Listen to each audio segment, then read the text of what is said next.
another episode of Heal and Thrive podcast. My name is Michelle Williams. I'm the host of this podcast. And today I am so excited because I want to share with you my new workbook that is designed to help women who have gone through toxic relationships and helping them to uncover and discover where they have given away their power, where they have allowed, low self-esteem, the codependency, and so many different other traits that we gave into only because certain things we grew up with within our family that we took on and it transferred over into our relationships as an adult. And this is the book, and I am so proud. It has a sturdy cover, glossy cover in the back, and this is a 170-page workbook, and it's here to basically help you go through the process of healing. And the way that I designed this workbook, because really this workbook is coming from my creation of my card decks, Loving Yourself First and Breaking Karmic Cycles. And I basically created that card deck to help women understand where they were not setting healthy boundaries in their lives or not doing the things that they needed to do to basically understand why they were choosing the same partners just with different bodies. So if you're interested in today's podcast and today's conversation, then go ahead, grab your favorite beverage, and meet me back here. I already have my coffee on deck and my water. So we're just going to jump right into it because the way I structured this workbook, it's not basically a read heavy workbook. It's a workbook because that's what it's supposed to help you do. Work through the different patterns that you see that you have operated in. So this way you can make better choices in your relationships. And the first part of it, it talks about not breaking, it talks about recognizing unhealthy patterns.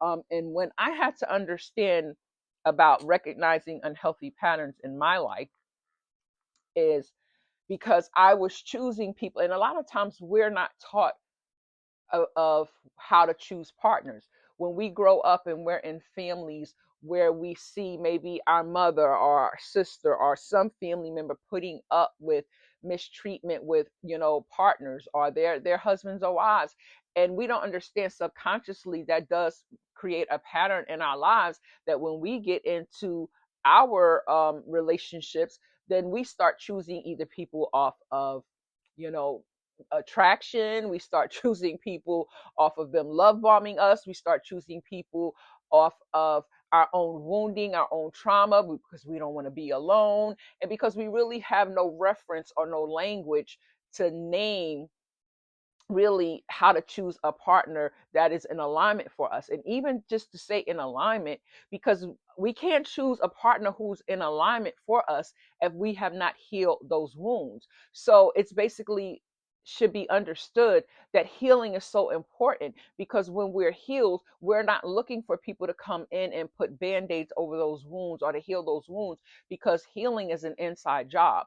Only you can heal those wounds when you go within. Nobody else can come in and do that healing. You have to basically do the healing work first, and then you'll be better equipped to now choose counterparts based on what you have healed, right? And even though that process can still be ongoing, but now you have the tools to kind of vet people in a way that is safe for your nervous system. See, when we were choosing partners, and let me get this pillow for my back because I'm kind of sitting up and it's kind of, my back is kind of hurting. So with that being said, is when we choose partners or even looking at to choose a partner, are we choosing them based on what is healthy for our nervous system? Because a lot of times when we're in the beginning stages of meeting someone, of course they're going to present their best self. Of course they're going to be, so invested in you and your beauty and how you look and whatever. But you have to understand a relationship and a connection is deeper than just how you look on the outside. And I shared in one of my reels before is that when a person really wants to know you on a soul level, wants to really know you, to know the inner you, not just the outer you, and just seeing your beauty and feeling like, okay, I'm with this beautiful, being, it comes to the point where this person wants to know, what's your favorite color, what's your favorite food, what's your favorite perfume, what's your favorite flower, like what places do you like to go, where do you want to travel to, like what are your dreams and hopes and aspirations. That means they're getting to know that inner you. They're not just staying surface level, because if you're around a counterpart who basically the only thing they talk about is your beauty or things like that, and it's always I would say maybe even a sexual connotation. It's more about the superficial and the surface level more than going in deep to get to know you. Because if you're with a counterpart and they don't know your favorite color, they don't know nothing about what food you like, they're not invested in that, then you have to ask yourself, is this the right person for you? Do you feel safe with this person? Because when it comes to you now, and a lot of us who have either cohabitated with people or even got into a marriage, in the beginning, that person could have shown up and been this person who you thought was a solid individual, only to now cohabitate with them or marry them, and start realizing this person is bad with money, this person has a bad temper, this person, they always get a job but then lose it because of their temper, because they're very irresponsible when it comes to like paying bills. They're just all over the place, and that's when you really get to see who that person is. But if you take time and you vet a person and you ask those questions, and you know really understand the type of person they are, but that's only going to come from you healing within. Because see, a person who still is carrying wounds, a person who is still carrying trauma from past relationships or even from family dynamics, we're not in the mindset to even understand how to vet people. We don't even have the language. We don't even know what that looks like, because all we've been shown all our lives is toxic relationships, codependent relationships, relationships where there was mental abuse, financial abuse, emotional abuse. So when it comes to us really getting in the energy of understanding who we are aligning ourselves with, it comes with you first recognizing the pattern, right? So in my book, I take you through the first section is called recognizing unhealthy relationship patterns. And see, I'm not talk heavy in this book. I'm basically kind of naming you the pattern. I'm giving you a real life example, and then on the back you have these 4 questions. Then I take you into some reflection journaling questions. Let me take you here and basically show you how it's laid out. And then you go into those reflection journaling questions based on that topic. And I'm going to kind of read to you the first page. So, to let you kind of understand what I'm talking about, I said in the first part, I remember sitting across from someone I loved and thinking I have been here before, not with him specifically, but in this exact feeling, that hollow, anxious feeling of wanting to be enough, of shrinking, of wondering what I did wrong this time. It took me a long time to realize I was not just in a bad relationship, I was in a pattern. Unhealthy relationship patterns do not usually announce themselves. They creep in slowly, disguised as love, loyalty, or just the way things are. You might stay because leaving feels impossible. You might keep giving because it is all you know how to do. You might keep attracting the same person with a different name because something inside of you still believes that this is what you deserve. I know because I did all of these things. And then the next section is what the pattern might look like. Maybe you walk on eggshells around your partner's mood. Maybe you have apologized in so many times for things that were not your fault, that sorry has even lost its meaning. Maybe you kept finding yourself exhausted, invisible, or just plain sad, but you tell yourself it could be worse. Or maybe you have left but somehow ended up back in a version of the same situation again. None of this means that you're broken. It means you're human, and it means that this work is exactly what you need right now. Naming the pattern is not about blaming yourself or anyone else. It's just about seeing it clearly. You cannot change what you refuse to look at. And that is such a key, because when I had to step back and recognize all the relationships that I had within my lifetime, and I had to say to myself, why did I choose these specific type of individuals? And then I started realizing The first relationship was, my son's father was my oldest son's father, who's no longer here, my son. um and what I had to realize is I was only 19 when I met him, right? So yeah, I was only 19 when I met him. So it was me just really discovering and being out on my own as an adult, because I lost my mom at 17, and I go into my second workbook that I will show you at a later date, where that workbook is basically me taking you through my life and showing you the patterns that started to form in my life of why I chose certain partners in my life. And that is also a workbook, but it's actually showing you in my life how those patterns started growing from what I had to deal with, what I entertained, and so much more. But I digress from that one. But I want to go down to the real life example, because within each section I give a real life example of something that happened within my life. And so let me kind of read that to you. And it says, I was abandoned at birth, not because my mother chose to abandon me. She was 14 years old and was able to take care of me. I grew up in foster care, not fully understanding how that early wound was quietly shaping every relationship that came after it. What I now know is that I entered my marriage carrying a deep fear of being left, a hunger for stability, and a belief that love was something you had to earn and hold on to at any cost. Those unhealed wounds made the dysfunction of that marriage feel familiar rather than alarming. I stayed for 23 years in part because leaving felt more dangerous than staying. Recognizing that was not about blaming myself. It was the first truly honest thing I had done in a very long time. So what I had to realize, that in that 23-year marriage that became toxic, that became where I was codependent on this person, because this person had me in a mindset that my only value was when I made money. It wasn't about um, emotional intelligence. It was not about, intimacy, being there for me, compassion, or anything, because this person was void of that themselves.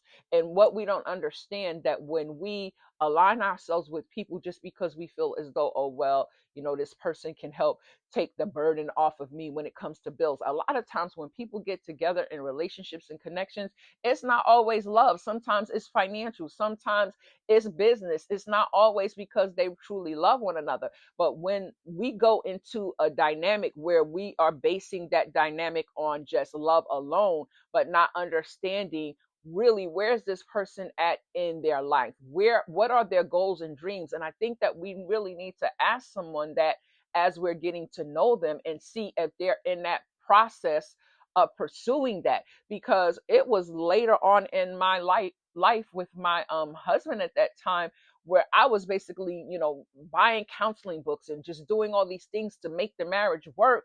And there was one exercise where we had to basically say, write down your dreams and your goals. So I was sitting here writing down my dreams and goals. So we would come together, and then we would discuss what our dreams and goals were, where we could basically, be there to assist one another to help, each other reach those dreams and goals.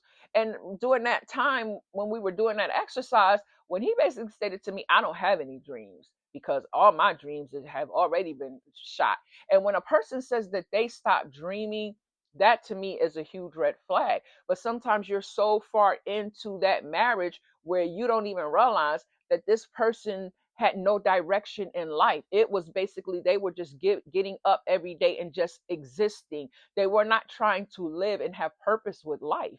So when you are in that type of dynamic, when you're in that type of energy with a person, it plays on your mental, it plays on your physical health. It makes you feel as though I'm in a marriage, but I'm not being loved correctly. I'm not being looked after in a way that builds up my that emotional part where you pour into one another. Because I'm sure when you've been around a person for a period of time, you understand their moods, you understand when they're down or when they're not happy or when certain things are going on. So you're going to investigate and say, babe, what's wrong, what's going on, how, what's going on. And when a person who is dealing with their own stuff within them, or not, maybe say not even dealing with it, because basically they have pushed it so far down that they're on autopilot. They're just basically just going to work, coming home, not really involved even with the children. Because I know that there are a lot of married women with children who you would basically say are single mothers, but the father is living in the home, but he's not contributing to the kids. He's not even contributing to what the wife needs, or her emotional needs, or what she needs, even when it comes down to her sexual needs, because the intimacy is gone. Because when a woman has to basically, her mind is basically, okay, how is this bill going to get paid, because my husband is irresponsible with his finances. He's always getting us into credit card debt. He's always taking his money and blowing it. So now I have to step in and basically be there for the children, make sure certain things get done. So you're not even in the energy to be intimate with this person, because this person has put such a heavy burden on you that you're trying to put out fires. But then this person will turn around and say to you, well, you're not there for me sexually, or you're not there for me emotionally. Well, how can I be when you put all this weight on me? And this is what I want us as women to recognize. I want us to recognize the unhealthy patterns that we have walked in, and sometimes we just took that on because we didn't know what else to do but take it on. We saw mama take it on, we saw a sister take it on, or auntie take it on, or whoever in our lives that we seen take on these different unhealthy toxic patterns. And then when we get into our relationships and marriages, we don't realize that subconsciously we're doing the same things. So with this book, I structured it so you can basically break those patterns. So now when we go into the questions, now the first question is, have you ever looked back at your relationships and realized you were living through the same situation with different people? And then if you do realize that, then what does that pattern look like for you? Then I'm going to go down to another question, the question 4. What would it actually feel like to be in a relationship where none of these patterns existed? Can you even picture it? Because, see, the goal is, even though we know what the dysfunction looks like, we know what the dysfunction feels like, but can we picture ourselves breaking those patterns to the place that we're in a thriving relationship? Can you picture what a thriving relationship looks like? And if you can, I want you to write that down, because it says, it basically is, I don't have enough space in the book. Let me just say that, because even though there's a little bit of space for you to write, it's really structured for you to get another probably, I don't know, 150 page book from the Dollar Tree or wherever, so you can basically use that as your journaling book. I do have a journal companion that is part of this workbook. I haven't released it yet. I'm not sure if I'm when I'm going to release it, but if that's a companion that you want to work through, because that also has its set of questions as well, because it's coming off of what is already in the book, so it guides you even more. But the whole point of it that I'm trying to relate to you is for you to see yourself in a healthy pattern. And I don't only want you to see yourself in that, I want you to visualize it. I want you to feel it. I want you to sit back one day, just go in your room or wherever you feel comfortable, go to the park, wherever you feel comfortable. And I basically want you to basically get in that mode, or get in that mood, where you basically visualize what that a healthy relationship looks like, what it feels like, what it feels like when you and this person connect. Maybe you going out on a date night, maybe you're traveling, going somewhere. What does that feel like when they're picking you up? How do you look? How are you dressed? What is your mood like? What emotional state are you in? Because when you visualize that, what kind of day is it? Is it sunny? Is it breeze? Are you what type of perfume you're wearing, and how does he look, and how does that feel? And you're driving, and maybe you got jazz music playing on the radio or whatever like that, and he's basically, you're talking and you're excited about the place you're getting ready to go to. That is the feeling that I want you to feel when you are basically envisioning yourself within a new type of healthy pattern. Because once you can feel it, you can attract it. Excuse me, because you know what that feeling feels like. And once you start knowing what that feeling feels like, you start calling in that feeling, you start calling in that experience. So let's continue. So I want to kind of slow down a little bit because I want to kind of give you a little bit more insight to what an abandonment wound does. Because when you have been abandoned, even when I just read that little excerpt about, my mother being 14 years old, and because she was a child herself, she couldn't take care of me. But what we don't understand, a wound is still created, right? But that wound ends up following you around. And even though you don't even realize it because it's a spiritual thing, right? And what ends up happening, we feel unseen. And I have my notes here. It's This is why a lot of women confuse like attention with alignment, chemistry with safety, and they confuse somebody being like pursuing you intensively with intimacy, because we have that abandonment wound that says, I don't want to be left alone. This happened to me. It caused trauma, in my life. So this is why we see a lot of people, you know, staying in relationships that are unhealthy. And a lot of times, and I do not like the narrative where men as well as women, especially a lot of, podcasts that I've seen, they condemn women. Well, you knew he was like this. Well, you saw him when he was knocking you upside the head. Now I do understand when it comes to physical abuse, and even when that person has cheated on you, and we see women taking men back, what we don't understand is that when there has been an abandonment wound, when there has been insecurities within that person's life, the reason why they're not just so willing to just walk away from it, because there's a wound there, and that wound says, if I leave this person, then who am I? A lot of times we attach our identity to a person, and we look at them to basically save us, when we don't understand that we're the only ones that can save ourselves. The divine made it that way. He says, I've given you everything for life and godliness. So everything that exists within you, and he's put everything within you. But the reason why we don't access it, because we don't have that awareness. And this is why I created these tools, to bring you that awareness, that when you go within, when you sit with self and you start saying, why did I choose this person? When I look at my father's, not my father's, my son's, father, and he was, I would say, the first love of my life. And I was basically going to Job Corps at that time, because there was a whole lot of different things that went on in my life, and I knew nothing about vetting a person. I was basically the shy person. I had a lot of insecurities. I'm a tall woman. So at that time, I was very insecure with my height. And, people would always look at me, oh my God, you're so tall. You're so tall. Now I embrace that. That is, to me, God made me this way. I'm not dumbing it down for nobody. I'm going to walk as tall as I can. And if I got some shoes that have a little bit of heel on it, I'm going to wear it, and I'm going to walk proudly, because this is who God created me to be.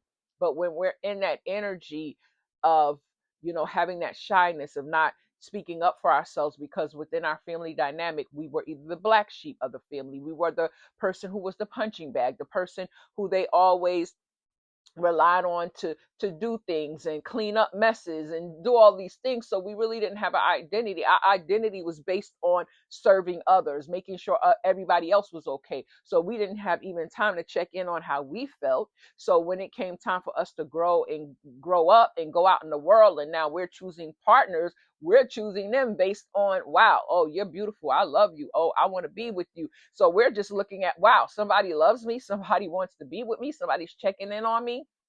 And we don't even get to vet how this person is showing up even in their lives. So when we get with people, we get with them based on just that attraction, that physical attraction, and how they show up in that connection. But then when we get to live with this person, we see they have anger problems. We see that, again, they're not good with money or finances, and just so many things. We see that they're a serial cheater. We see all these different things.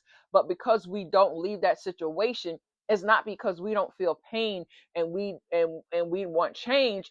It's because we're afraid of being abandoned again. We're afraid of being alone, and we don't understand that that's a wound that needs to be healed within us. That when we can heal that wound and say, you know what, I grew up with being abandoned by, a teenage mother who couldn't help it because she could not take care of herself. So I have to understand that when I choose people, I'm choosing them from a healed place, not from a broken place. I'm choosing them based on not only how they show up for me, because I want to make sure that this person is in alignment with who I'm becoming. And I want you to do this test for some of you women out there who have been in connections or marriages or relationships. Ask your partner, what is my favorite color? What's my favorite food? Maybe you have maybe multiple different favorite foods. Maybe you say, what's my top three favorite foods? What's my favorite colors? What is one of my favorite perfumes? Or maybe a couple. Give them at least two options. So this way you'll know if they really know you or invested in you. Because a person who really sees you, who really knows you, they know what you like, what you don't like, what you're allergic to. They know your mood swings. They know what type of hairstyle you like. They know you. They know you. They're invested. But a person who is just surface level, the only thing they're just looking for is just surface level activities. It's basically not going in depth. They're not even checking to see, okay, well, babe, you're building this business, you're building this, so what's your ideas? What you need help with? Can I help you or assist you with anything or any way to help that grow? See, a person who is aligned with you and they see you, they invest in you, not only just financially, because a lot of women, oh, well, he need to pay my bills, or he need to get my hair and makeup done, and he need to get my hair and nails done, or whatever, right? But a woman of substance, a woman who knows or who is getting to know herself, she does that for herself. She's not looking for a man to come in and do her essential self-care. She's looking for somebody who's invested in her to the point of where we can bounce ideas off of each other. Well, I can help you. Let me look for certain opportunities that's in alignment with what you're trying to do. Oh, you want to create this product? Let me go online and find some vendors who can help, that's low cost. Let me invest in you in your business. Let me try to help you in some type of way where it's not always sexual, where it's not always surface level, where you see that this man is maybe even taking you certain conferences or seminars based on your interest or whatever that is. And then you really start to see, wow, he really does see me. He's emotionally safe. My nervous system is not on guard every time around this person because I'm scared to say something because he's going to set me off, because he has this mood swings and he's angry. And then he gives me the silent treatment when he's going through something and I'm paying for something that I have not even done. So we got to be careful with that, ladies. And then I want to go also to saying why some women stay in these relationships, because it's obviously draining, but the truth is that attachment to that person has already been formed. So when you're in a connection, and this is what I want to say, those people, men or women, who come in a predatory manner because they're coming to take something from you, not give, not invest, because the only thing that they're giving maybe is the love bombing and just saying sweet words or future faking you, or painting this illusion. And this is what I want you to stay um have this awareness around. If a person is just talk talk talk talk but there's no action behind their words, then I want you to pull your energy back. Don't keep pouring in because you think, oh, well, this person, oh, they're so handsome or she's so beautiful, and you're just looking out the outer aesthetics, but inside that person is not who you think they are. And a lot of times we just want to be with someone who looks beautiful on the outside, so when we go out, we looking and we want our friends or family to see, look at how my man look, or look at how my woman look, but they have no depth. Every time you turn around, this person is either looking at somebody else. And this is something that I peeped a long time ago. Now, I'm not saying every man does this. I'm not saying that. I'm just saying some men, and maybe women, but this is what I noticed with men. Men who have what I would say a lot of lust issues are things where they have a sexual addiction. What these men, and they can already be in relationships, they can be married, they can have a roster of women, but because they're not fulfilled within themselves, this is what they do. They gravitate these women to them. But what I peeped out, what these men do, is, you ever seen a man sitting in a club or a lounge and he have on shades, and you're like, well, why does this person have on shades? Because evidently it's dark in the place. So why does this person have on shades? It's because this person is such And maybe it could be for a couple of reasons. Let me state that, because I don't want to say that across the board.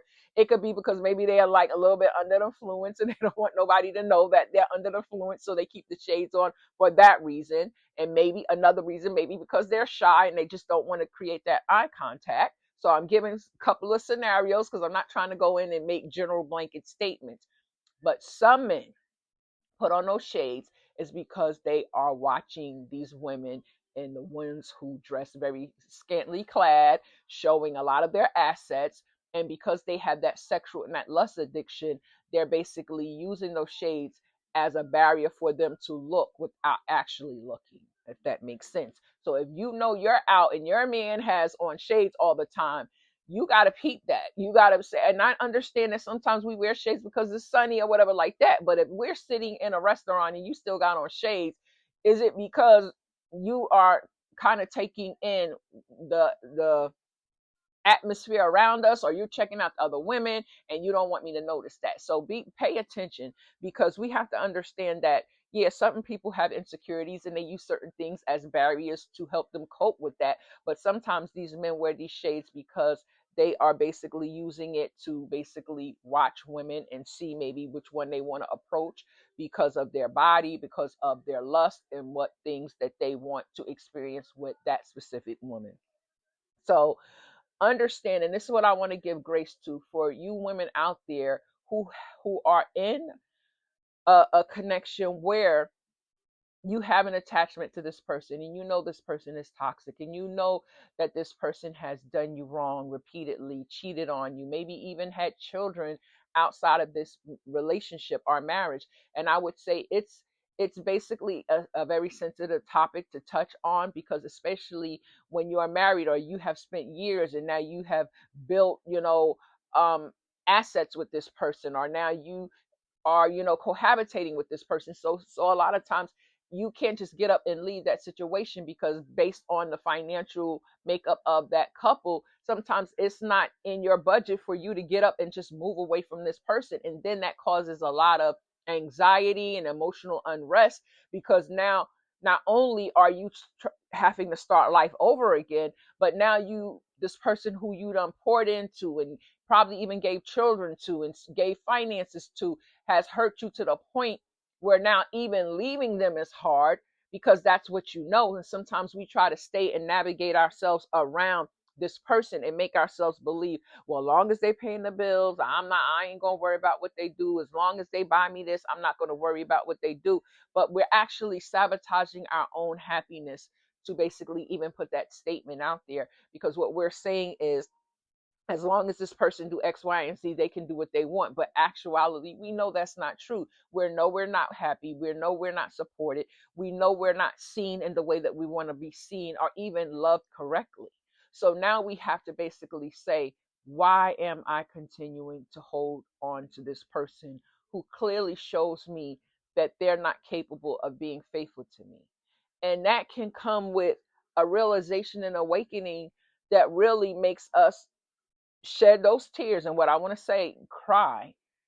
It is a huge release. If you would just know how many times I just bawled my eyes out and cried and called on one of my ancestors to say, Aunt Lou, like, help, I'm hurting, like, But I would cry because I had to get out that emotion. I had to get out that hurt. I had to get out that pain. And then when I would cry, I would get up the next day and, eyes swollen, looking like a mess. But what I had to understand was that was a release. It didn't feel good, but I know I needed to release those emotions. And then what I put in my mind to say, it's time for me to stop allowing myself to receive, not even to say receive, to be in a situation, relationship, or marriage with a person who doesn't respect me, who doesn't value me, who doesn't see me, who continues to hurt me, because I'm going to keep getting hurt as long as I stay. I'm going to keep being emotionally drained as long as I stay. Yeah, there may be highs and lows, because when a person feels like, oh, well, you're pulling back your energy, they're going to lose you. Now they'll show up. Oh, now they want to give you flowers. Now they want to take you out. And we'll be high off of that one moment in time, not realizing, but the pattern that this person has displayed over the course of that relationship has weighed more on your nervous system than them showing up for you in the way that is consistent. So when we come to the realization that this relationship no longer serves me because it's hurting me, it's draining me, it's causing me to not even wake up and have a zest for life. It's causing me to just be in this autopilot place where now I'm just so much in an angry energy because I'm not being treated right. I'm not being loved correctly. That even if you, like, you go to work, and I don't know about you, but I remember when I was at this job, and because the things I was going on or going through in this connection, I took on a demeanor of, oh, I don't want to talk to nobody. I just had this stern demeanor. Like, you know how we have that face where don't nobody want to talk. I'm closed off. Don't come to me. Don't talk to me. So you walk around with this spirit where it lets people know not to approach you. But that energy was so draining because that's not who I was. That's not who Michelle was. So I was basically enacting in an energy that I allowed somebody to put me in to basically change the makeup of who I was. And when I started realizing this is not me, I'm a welcoming person. I'm an open person. I'm a person that's helpful. I'm a person that likes to encourage other people. So why did I let this person even affect me in the way that where now I'm closed off from anybody pursuing me? So when I realized that, I had to go in and start changing that. I had to go in and start saying, I am not going to allow somebody to change me into a person who I am not.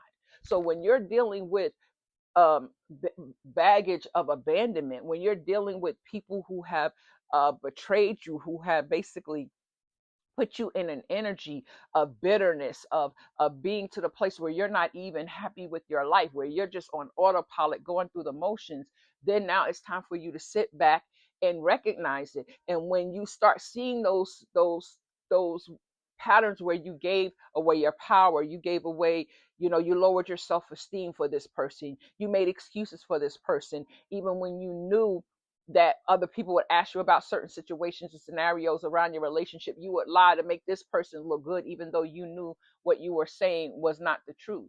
So when you come to the truth of yourself and start being real with yourself, then you're going to sit back and say, you know what? Even though me separating from this person is going to cause pain because I have attached myself to this person, but I would rather go through the pain of releasing myself from this person because we are not in alignment. This person doesn't value me. This person doesn't see me. This person keeps hurting me. So the more I stay in that dynamic, in that energy, I'm going to just keep repeating that cycle, repeating that cycle. But when I start to basically move away from it, yes, it's going to be painful, but guess what? I'm moving myself away from that problem. I'm moving myself away from that energy. And I'm going to now start to heal where I don't have this energy or this problem around me to continue to keep affecting me. And once now I spend some time isolating, some time working on myself, not jumping back into a connection because I'm lonely and I just want to be validated again, because now I have to understand I have to make different choices. I have to make different choices for my life. What feels good to me, not just what somebody may say to me. Does it feel good in my spirit? Does it feel good for me to move forward in this connection after I've done some healing work? Because we have to understand the healing journey is never over. Even when you go on that healing journey and you start seeing some momentum in your healing, even when you choose new people, you're still going to have to use those tools so you don't fall back into that person who you used to be, who was now operating in those old wounds, in those old patterns. So I want to thank you for being here with me today on Heal and Thrive podcast. Again, this is the first workbook, and it's really going to help you if you so choose to go on that healing journey. The link will be in the description. And also, I have in the back where it is to let me know how this book resonated with you. You can also send me an email to let me know how it, helped you, or what any questions that you may have. I'm here to basically help you through it. So thank you for being with me on Heal and Thrive podcast, and I'll see you on the next video. Bye-bye.